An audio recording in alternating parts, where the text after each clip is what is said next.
World development, the model which was established by the British Empire. Stalin prepared an outline of the country's industrialization, which became the base for the development of an alternative, anti-colonial and fair model of global development.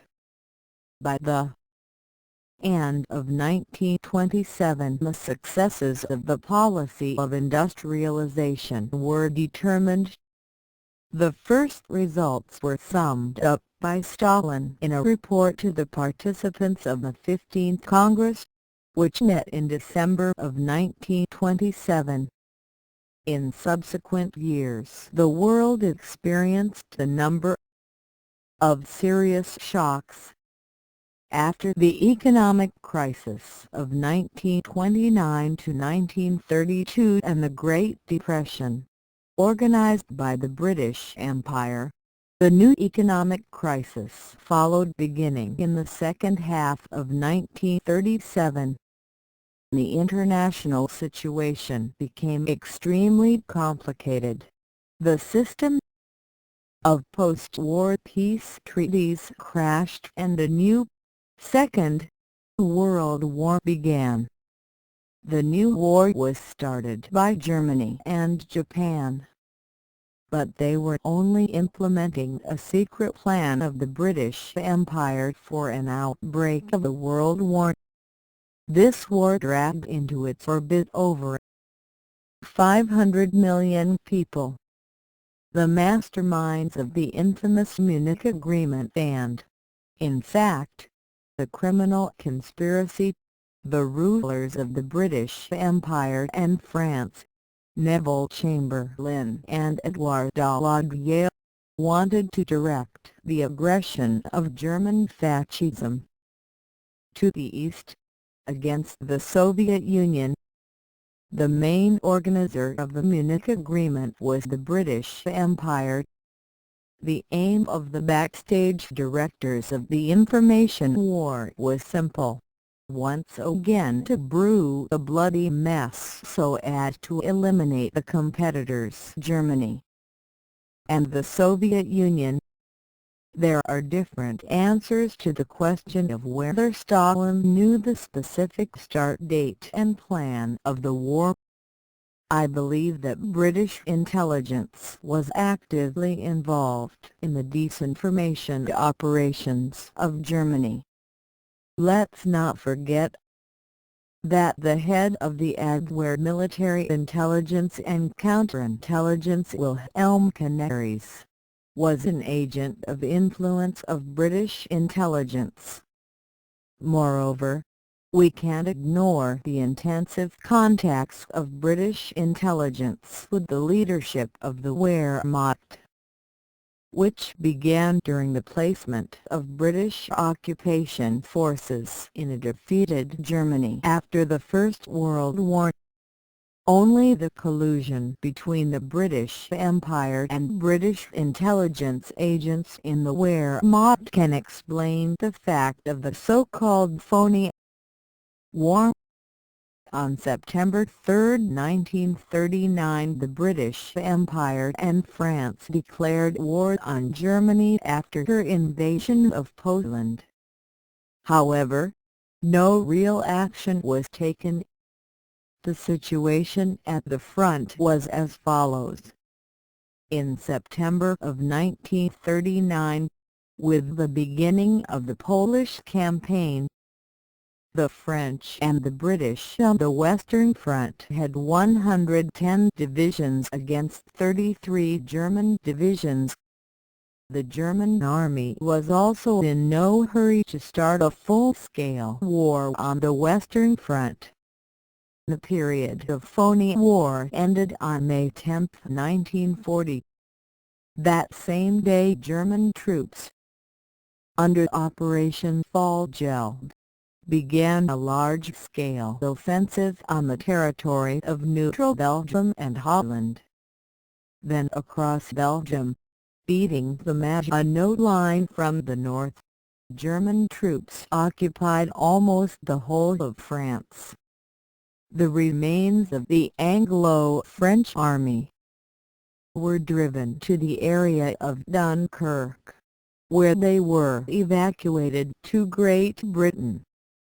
The unimpeded evacuation of surrounded British troops, the so-called Dunkirk Operation code name, Dynamo, from the area of the French city of Dunkirk to England, was carried out from May 26 to June 4, 1940.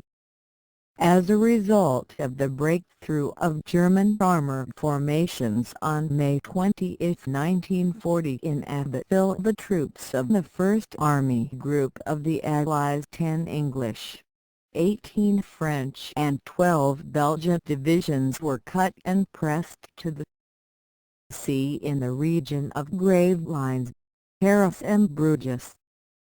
From the west and southwest against them was advancing Army Group E of Colonel General Georg von Rundstedt, panzer groups of Paul Ludwig Ewald von Kleist and Hermann Hott, and the 4th Army from the east and southeast, Army Group B of Colonel General Wilhelm Leip, 18th Army and 6th Army. The fact of the evacuation itself still amazes military historians. On May 24, Adolf Hitler unexpectedly endorsed the order, given on May 23 by Rundstedt, to stop the tank groups at the turn of Bethune, Saint-Omer and Gravelines. The reasons for this order are still not clear. On the basis of knowledge about the methods of information warfare, we can uniquely conclude that there was a second Munich Agreement between the leaders of Nazi Germany and the British Empire. The fate of France and, more importantly, her colonies was solved in Berlin and London. Recall that the main initiator of the Munich Agreement in 1938 was the British Empire. Hitler was turned against the USSR by promising not to open a second front against him. But the French colonies in Africa were soon occupied by British troops. Of great help to them in this case was the failed German Napoleon Erwin Rommel. As a result, thanks to the skillful actions of British intelligence, the bulk of the Allied forces, over 338,000 people, were evacuated. By contrast, France was forced to sign the shameful surrender in the famous 1918 carriage in Compiègne, soon losing her possessions in North Africa. In the pre-war years, a huge flow of the most controversial information flocked to Stalin. The comments by politicians, soldiers and diplomats were also confusing, and each of them tried to convince that it was his arguments and judgments that are correct. Frankly, it was difficult even for Stalin to understand this information chaos. To all this confusion in information should be added a well-conceived and well-carried-out operation of disinformation by the Germans. I would also like to state a new point of view on the course of this disinformation operation. I believe that it was carried out under mild and secret assistance from British intelligence.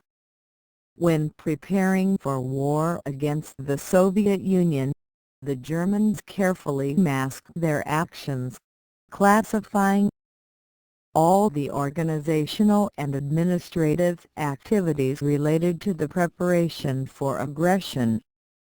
And British intelligence simultaneously carried out acts of cover and distraction. Hitler's final political decision to go to war with the Soviet Union probably became known to the British Empire in May of 1941 because of Rudolf Hess, who flew to England. Hess was the number 2 man in Nazi Germany. Most likely, on May 10, 1941 he was sent to England because of a direct indication by Hitler in order to obtain additional guarantees about the stab in the back after the attack on the USSR. And, apparently, Hitler received such assurances because already on May 12, 1941 an intensive movement of German military trains to the borders of the USSR began. It is no coincidence that all the materials about Hess are classified until 2017 and, for example, the plan for war against the Soviet Union from July 1, 1945 was declassified in 1998. Consequently, the materials about Hess' flight are more important. They reveal the secret of organizing an attack on the USSR on June 22, 1941.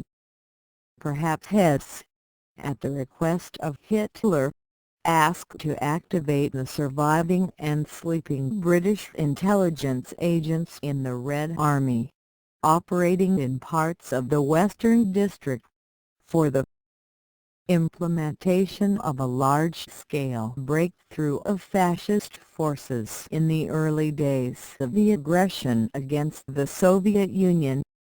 What can't but cause concern is that Hess himself suddenly died shortly before the fall of the Berlin Wall, when Operation Perestroika, of which one of the main semantic components was anti-Stalinism, moved into its final phase. Rudolf Hess could have interfered with the final phase of the operation to implement the dissolution of the USSR. It is time to say that on March 20, 1939 in the structure of British intelligence Mile 6 was established the Special Operations Executive whose main objective was to create conditions for the organization of a sudden German attack on the Soviet Union. From that moment British intelligence began to provoke Germany to attack the USSR, and a little later, after the Molotov-Ribbentrop Pact, began to provoke the Soviet Union to attack Germany. And what were the so-called future Allies doing in the spring and summer of 1939? They were busy working out plans of how to draw the Soviet Union into a war against Germany. The war they tried to unleash by constantly pushing Hitler. And not only politicians were involved in this. General Staff Committees of the British Empire were also involved. In early 1941, when the preparation for war against the USSR adopted a wide scale, the German High Command had set in motion a whole system of measures of a false explanation about the ongoing military buildup on the border with the USSR. So, on February 15, 1941, Field Marshal Wilhelm Keitel signed the Guidance of Chief of Staff of the Supreme Command to conceal the preparations for aggression against the Soviet Union. These instructions were implemented by the head of military intelligence, Wilhelm Canaris, closely linked to British intelligence. It was instructed to carry out the disinformation campaign in 2 stages. In the first stage, until the middle of April of 1941, It was proposed to preserve the existing uncertainty about the